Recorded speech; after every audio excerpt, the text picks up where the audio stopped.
This past August, Jeff Bezos became the first person ever to be worth over $200 billion. 204.6 to be exact. Due to Amazon's wild success as a result of a dramatic shift in consumer habits brought about by the COVID-19 pandemic, Amazon stock jumped nearly 80% since the beginning of 2020, and Bezos' net worth skyrocketed along with it, increasing to the $204 billion mark from a more modest sum of $115 billion on January 1. Adjusted for inflation, Bezos is worth more than Bill Gates was in the late 90s, which, adjusted for inflation, is estimated to be about $158 billion. But he still has a long way to go if he wants to be the richest man ever if we're adjusting for inflation. John D. Rockefeller, who was the nation's first billionaire, was worth 2% of the entire GDP of America at his richest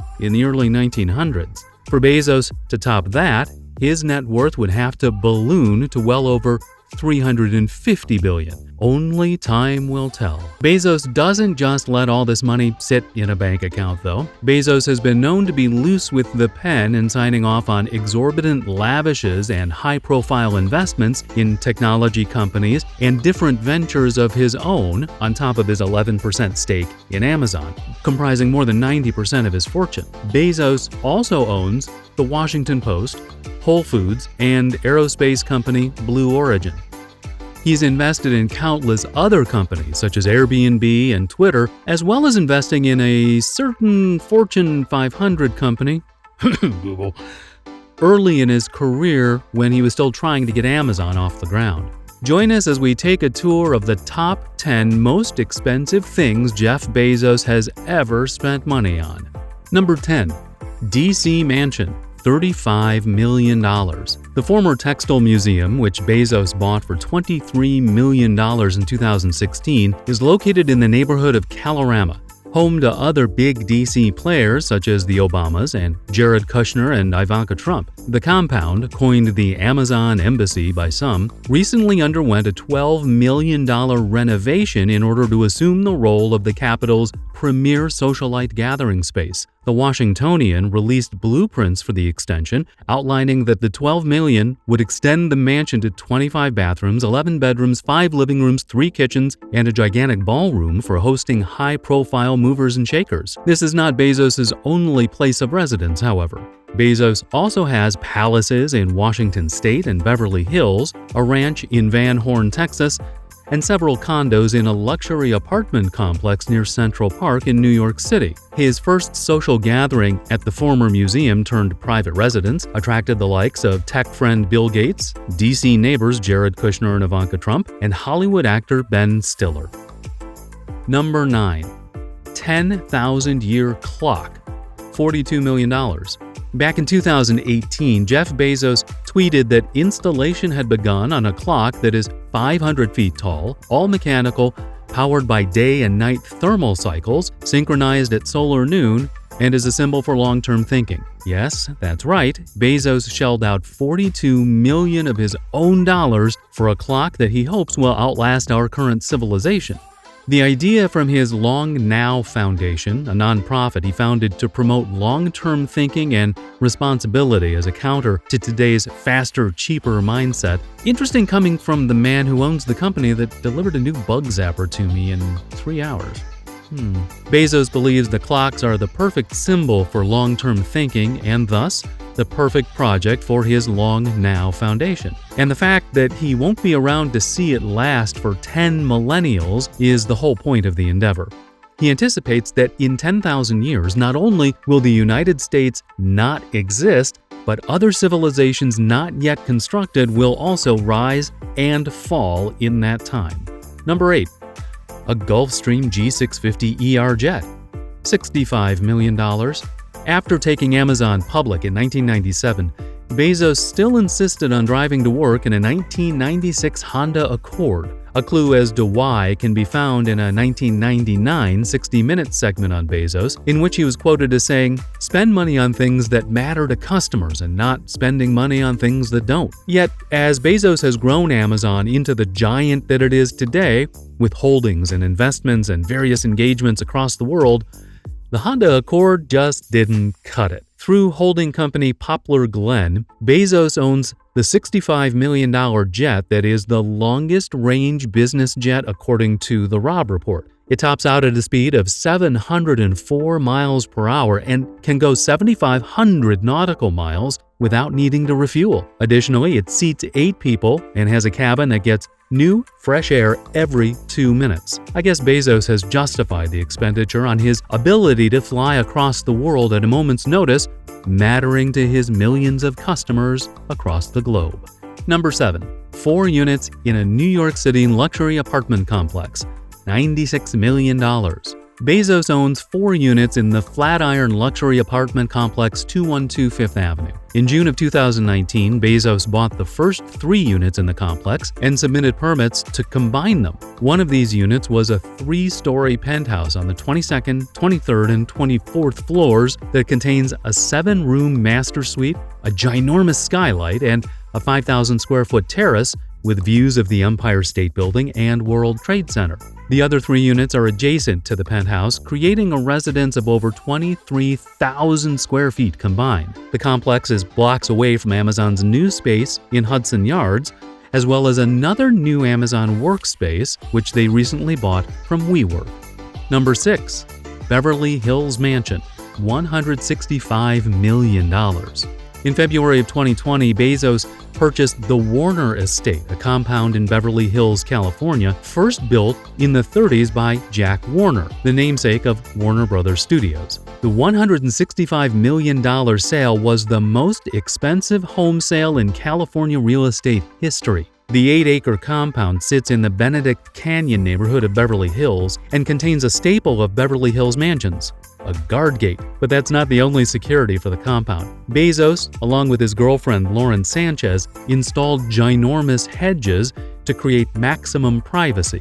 Its furnishings include a floor once owned by Napoleon, as well as a screening room to screen his Amazon Studios productions, a full bar, and a dining room that can fit over 15 guests. And if all that wasn't enough, in August of 2020, Bezos bought the house next door for $10 million, which he hopes to combine with the existing compound. Number 5. The Washington Post, $250 million. In 2013, Jeff Bezos bought the fledgling Washington Post and has since worked to save it from its status as a declining print-based paper into a web-savvy and data-driven leader in modern media. Within 3 years, the paper doubled its web traffic and turned a profit. Unimaginable feats for a media company in today's saturated modern media climate. A major reason for the paper's success is reaching younger audiences through popular platforms like TikTok and Reddit and growing its newsroom to 900 strong. Number 4. Yacht, $400 million. Jeff Bezos' 136-meter-long sailing vessel, otherwise known as the Flying Fox, is equipped with a swimming pool, 11 cabins, a cinema, 2 helipads, and a 2-deck spa that includes a gym, sauna, and massage area. The yacht was built in 2019 by Lursen and features an exterior design by Espen Oino and an interior by Mark Berryman. It can sleep up to 22 of the high-profile guests as well as a crew of 54. While there has been speculation over whether or not Bezos does own the yacht, many have been quick to jump on the exorbitant purchase, claiming he can have such luxury only because he pays Amazon warehouse workers minimum wage. Number 3. Blue Origin. Funded by $1 billion of Amazon stock sold off by Bezos each year. Jeff Bezos has been fascinated with space tourism since he was 5 years old and watched the Apollo moon landings. Bezos founded the company in 2000 with current CEO Bob Smith and sells off $1 billion of Amazon stock to fund the ambitious endeavor. The space tourism industry is crowded with ambitious billionaires like Bezos, such as Richard Branson and Elon Musk, also owning space tourism ventures of their own. While the company's mission is to one day provide affordable space tourism for all, a 2018 report claimed that the first space flights on Blue Origin will run you over $200,000. Number 2. Charitable donations, Billions. Bezos gives back from his exorbitant wealth by making it easier for young people to further their educations, focusing his support on those who wouldn't have otherwise have the means. Bezos' Day One Fund made a $2 billion commitment to building high-end Montessori-style preschools in low-income neighborhoods. The Bezos Family Foundation has started charitable endeavors such as Vroom, Students Rebuild, and Mind in the Making. Personally, he has donated funds to educational facilities like the Seattle Museum of History and Industry and also to his alma mater, Princeton. Lastly, he's spent $33 million to the Dream US, which strives to help children of undocumented immigrants, known as Dreamers, go to college on scholarships. Number 1. Other investments. Billions. Bezos has been known to pick out the next great Silicon Valley companies as a recipient of ginormous windfalls in the form of investments. Bezos' venture capital arm, Bezos Expeditions, consists of technology companies that help connect people and keep them informed. This includes an early investment into Twitter, $50 million to Business Insider, Teach Street, which provides students with info about teachers and classes in their area, ZocDoc, which helps people find affordable doctors in their area, and Nextdoor, a social media app devoted to happenings in one's local area. Workday, the financial management software, made $684 million on their IPO thanks to Bezos' investment. Bezos also likes investing in travel companies, giving $112 million to Airbnb and $35 million to Uber. His private company, Nash Holdings, was responsible for the purchase of The Washington Post for $250 million. Beyond these recent investments, Bezos also made a less talked about investment in 1998 when he was still working to establish Amazon as a long-term venture. Around that time, he invested in an Indian delivery service, Jungli. The startup failed, but his involvement in it introduced him to a one Ram Shriram, who at the time was advising Larry Page and Sergey Brin in the midst of their launch of Google. Shriram introduced Bezos to the pair and was so blown away by their vision for Google that he decided to invest. The only issue was that the initial period of investing was over, but the pair let Bezos in despite the red tape due to their being impressed with his success with Amazon. Bezos invested $1 million into the company. Just how much of a return on that investment Bezos has seen, no one really knows, as he has yet to publicly disclose the details. But Google is worth over $1 trillion, so it's safe to say he made his money back. So there you have it, folks. Think you have what it takes to become the richest man in the world? Better start selling books online from your garage.